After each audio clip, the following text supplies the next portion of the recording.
It's time now to take a look at stories making headlines on Nigerian newspapers. And I have with me in the studio Public Affairs Analyst Oladeinde Ariyo and in-house analyst Obaniyi Akinwale. Gentlemen, good morning.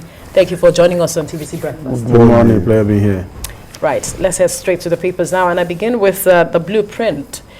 About a year to 2023 polls, INEC waits, tension mounts over unsigned electoral bill. Further delay could undermine public confidence in reform, CSOs. Further delay could undermine public confidence in reform, CSOs speaking. To the Nigerian News Direct, National Assembly's plenary resumption, uncertainty over Electoral Act Amendment Bill, override Buhari or delete contentious provision, PDP governors to National Assembly. National Assembly will do whatever is in Nigeria's best interest. Gaia. To the Daily Trust, fresh dust over electoral bill as National Assembly resumes today. PDP governors ask lawmakers to override Buhari, remove direct primaries, other contentious clauses. CSOs will consider all options, parliamentarians speaking. Right, to the Leadership newspaper, 2023 Southeast leaders woo North vote 10 billion naira for Igbo candidate. PDP governor silent on zoning consensus candidate. APC governors pass vote of confidence on Buni committee as PGF DG resigns. It's time to reward Tinubu. Shatima Babachir tells President Muhammadu Buhari stakeholders. To the Punch newspaper, National Convention, APC governors proposed February the 26th. Musa Al-Makura lead in party chair's race. February is still realistic. Caretaker panel will announce exact date, says Forum. Party looking towards defunct CPC members to occupy chairmanship seat. The Nation newspaper now, APC committee to release convention guidelines today. Buni briefs president on date, party to decide mode of primary. And to the Vanguard, convention split persists as APC governors back Buni. Divisions consume PGF, that's a Progressive Governors Forum, DG, Salihu Lukman. Buni briefs Buhari as CECPC meets today. Tinubu's men converge on Abuja, express readiness for 2023 battle. This Nigerian newspaper now, rising banditry, no end in sight. Matawale cries out, blames political saboteurs for worsening situation in Zamfara, confirms 58 killed in recent attack.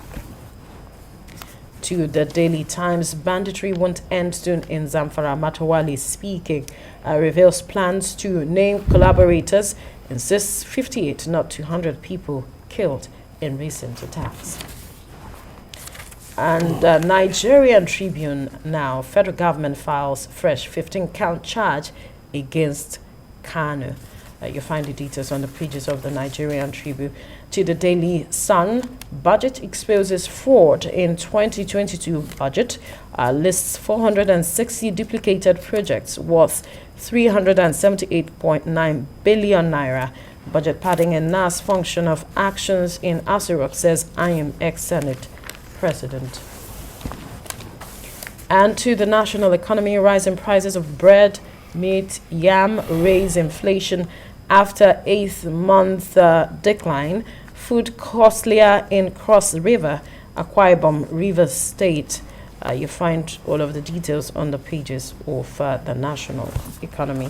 To the business day, inflation surge unlikely to raise interest rate.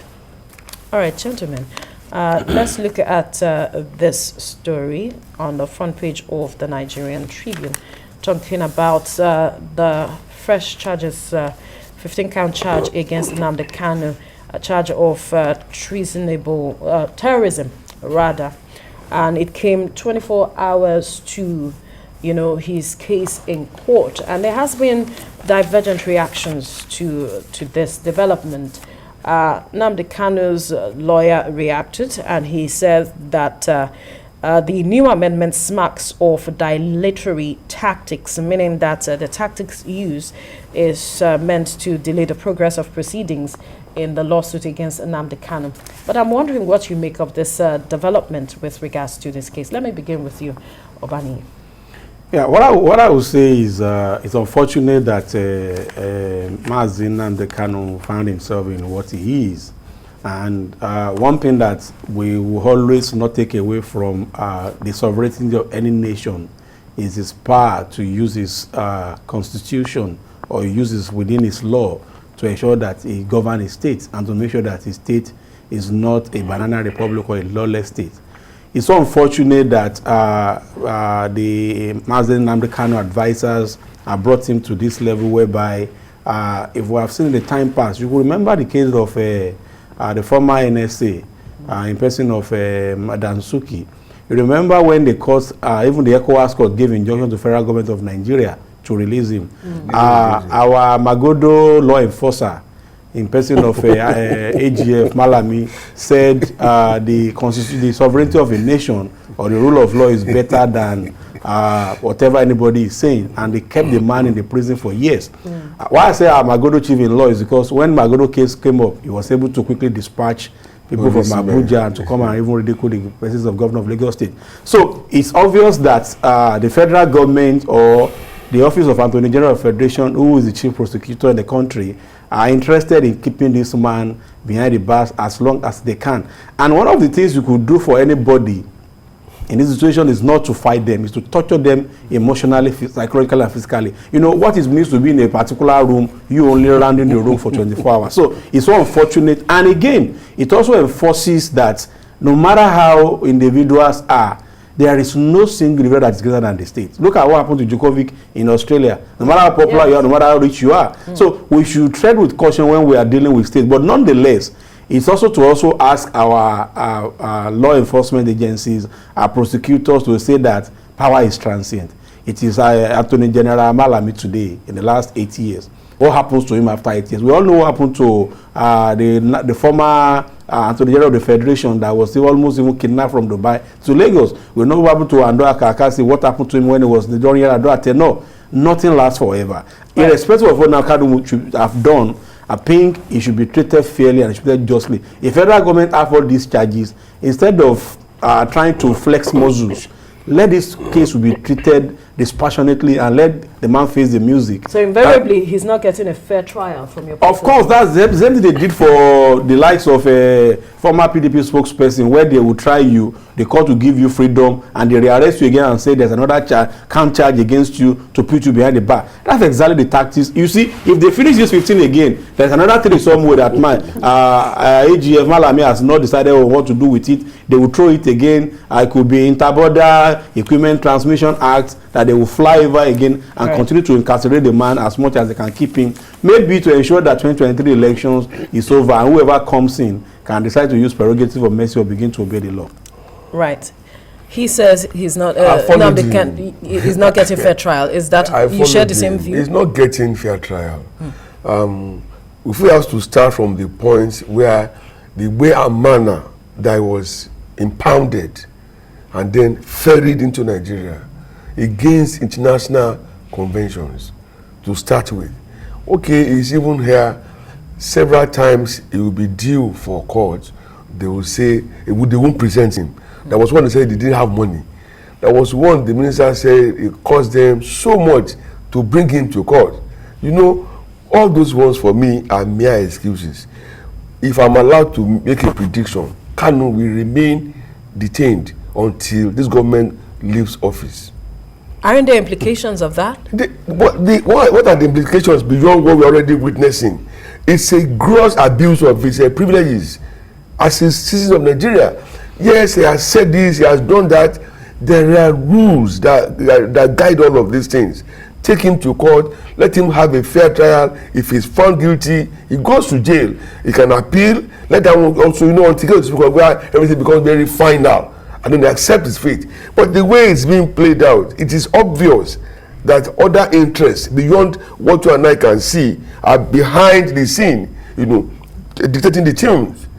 Whatever anybody could have done, for crying out loud, let him have his day with the judiciary, and then let them hand over judgment, and then he goes on from there.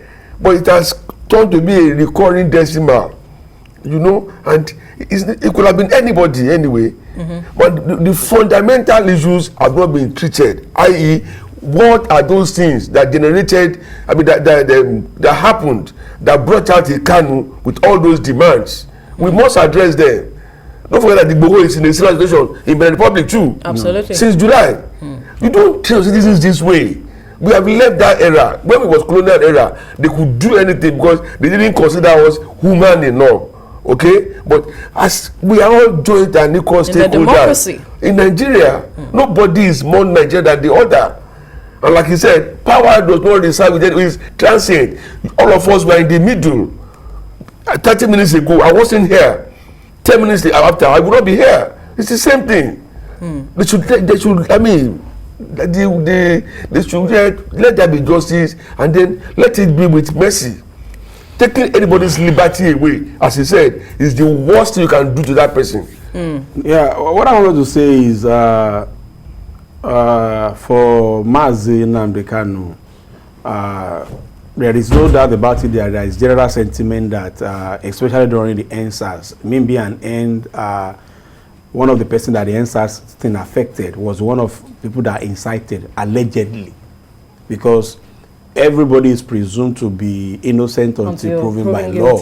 And there are already audio tapes that were broadcast via Biafra Network on his Facebook page, allegedly by him, because with the day of technology, nothing is impossible. Absolutely. That he incited, go and burn this person, kill police, kill what have you. That's allegation, right? So the other question I was asking myself is that, listen to President Muhammadu Buhari's speech of 2015 to 20 during the inauguration, I am from everybody, I am from nobody. You begin to ask questions that, yes, the sovereignty of the state must be guarded jealously. Then you ask yourself, what has happened differently for people that are funding terrorism in the Northwest and in the Northeast? What has happened to the list submitted by the UAE government as regards the financier? Why has it not been published? Why is it that those names that are mentioned that are the other side of the equator in Nigeria have never been brought to justice or been prosecuted? What has happened to asking military officers in the war front to hold their territory or like don't go on attack? We all know what happened in the Southeast when the ESN guys were attacking. The military were not asked to hold their front. They were asked to go on the offensive. So you begin to ask yourself, the Mr. Rule of Law, Chief Magodo Enforcer, what happened in the case of Ibrahim Magu that you were asked that this should be done? What we're saying is that if Nnamdi Kanu is found guilty of all those offenses, charge him and sentence him to whatever his punishment were. But situation whereby somebody is for somebody is not for everybody, it is absurd. And either we like it or not, there are 40 lines in the in this nation. Even the way River Niger and River Benue met to get to Delta, you could see that those are cracks. So if care is not being taken, there will always be agitation in terms of see what you read in the newspaper now. You said there is increase in price of bread in the headline in Cross River, Akwa Ibom, and Rivers, which shows clearly that what is good for Mr. A may not be good for Mr. B. So what we are saying is that if Nnamdi Kanu is found guilty of all these offenses, let justice prevail. But situation whereby some criminals or some look at Tunji or something in Zamfara that will be handshaking the governors who will sitting down, and after a few days he will carry millions and go. Are we saying we don't have intelligence to take where Tunji is? So if we want to exercise this rule of law, I am not in support of any activity of ESN, IPOB or whatever. Anybody that is prescribed by the law is a criminal. No doubt about it. Right. What I'm saying in essence is that justice must be fair. Rule of law should not be rule of Nnamdi Kanu, rule of Igboho, and whenever it crosses the upper side to River Niger, the rule of law does not begin to suffice. If you are enforcing law in Lagos, the same law must be enforced in Kaduna, in Kano, in Katsina, in Borno, in Sokoto, in Rivers. But whereby a chief law officer puts Igboho on holidays in Cotonou, and Nnamdi Kanu is doing his internship at Abuja, you are changing it from one office to the other. It is absurd. And what we're saying is that for once, our chief Magoro law enforcer should ensure that Nnamdi Kanu faces the wrath of the law if he has committed any crime. But doing this will continue to create that cracks. No matter how much you want to claim that the Southeastern will not be sympathetic to their own, there is absolutely no way you could not continue to see criminals carrying AK-47, and there is no single, as of today, I have not heard from any military agencies that they saw a cattle rearer carrying AK-47 and it was gone down. And there was an order that anybody that carry AK-47 is a criminal. So the Magoro law of the AGF should be able to enforce such so that people will know that justice is served to all, not as you see, but is properly served. But situation whereby Nnamdi Kanu is kept months in Yellow House, moved to White House, you cover faces to prosecute him. Yes, some people are carrying AK-47. Some people will go to BU Institute, Burata Institute, and be waving flag, and will say we have dancing to Kanus. They will not do anything. Tomorrow, some people will attack Imo police station, will march millions of military trucks to go the street of Owerri. We have to make sure that we are fair to all, and we are appealing to ADF Malam. He should learn from history. I don't know whether that seat of ADF there is something wrong with it. From the AGF to President Musa Yar'Adua and Douaka to the last one that left, Malabu. Now it is him. He should also remember that posterity always have a way of judging people, and posterity will judge whether he has worked right as the chief law officer of this country. Now, there are those who think that perhaps the activities of members of IPOB, sit-at-home order, and all of it that we have witnessed in recent times might also be complicating or compounding what he's going through. You see, if government is now hanging on to that, what they are admitting is failure of the system. Of course. Because if non-state actors can announce that people should stay at home and they will comply, but when we have a sitting governor in that such a state or in that territory, you are admitting weakness and you are admitting loss of authority to a body which already has been prescribed. So instead of this arm wringing that they are doing, they should sit down, look at the fundamentals. Where did we get things wrong that it now had to get to this point? The other day, I was listening to one foreign news, and they are saying that Nnamdi Kanu was threatening that they should arrest him, UK will do this. They don't have to. We are a sovereign nation, but crying out loud. But it is for our government to demonstrate that sovereignty by being fair to all. By being, if, like he said, you have laid charges here and there, let it go. Right? If the judge says he's guilty, let him go to jail. And if they say he's not guilty, then he's free. There's so many criminals around the country. We keep seeing governors and bandits mingling, money exchanging hands in videos. Yet those ones are left free. But so what is the difference between what Kanu or Igboho were accused of doing as against what they are doing? It's not the way to run a nation at all. But like I said, it's my prediction. If Sunday Igboho and Kanu, they will not gain their liberty. But aren't there implications to their continued detention? Aren't we seeing reactions and agitations? When we are trained to be lawless, that's the consequence. I mean, we are seeing agitations as a result of this continued he made an example where Bosino Metu, that ECOWAS said they should release Dasuki.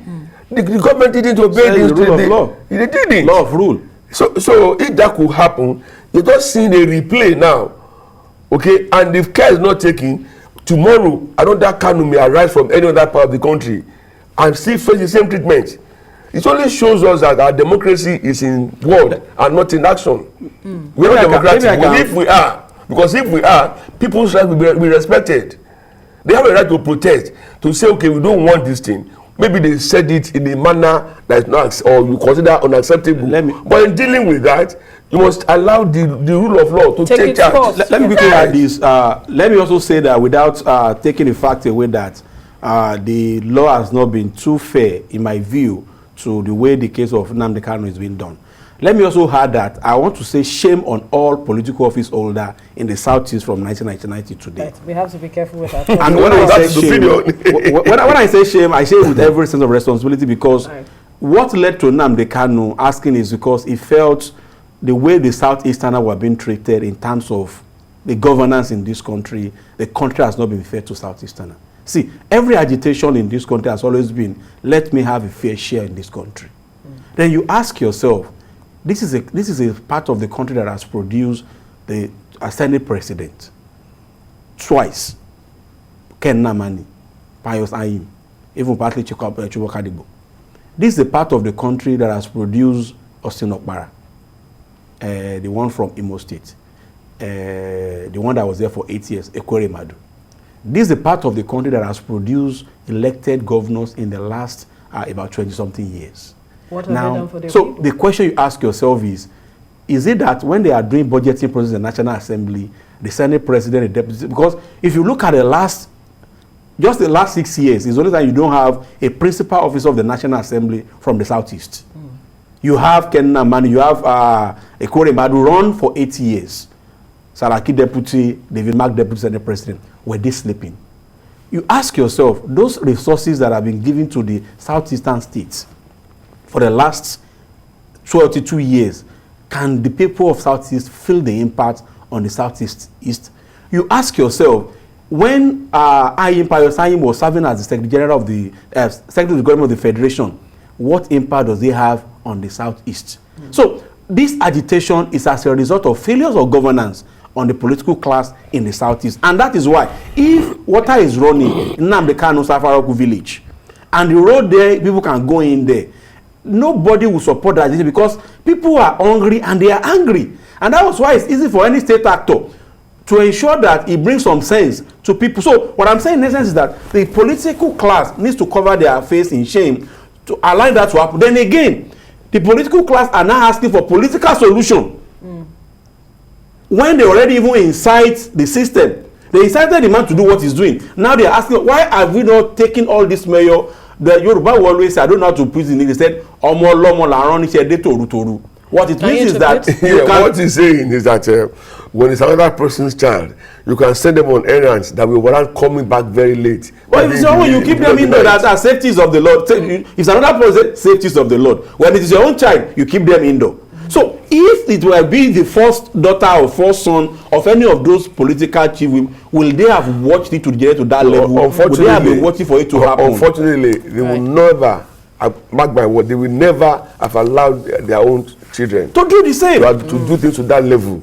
Okay, then secondly, initially, don't forget that he didn't have the support. Of course. But over time, we said then, before the journey left the bottle, call these guys to order, even from the level of Masob, sit them down, ask them, what do you want? As in, why are you people agitating? But nobody talked, and they allowed this thing to fester to where it is now. We have to unfortunately, it's out of their control. All right, we have to leave the conversation here now and see how the law takes its course over time. Thank you so much, Oladeinde Ariyo, and in-house analyst Obaniyi Akinwale, for your time on the newspaper review.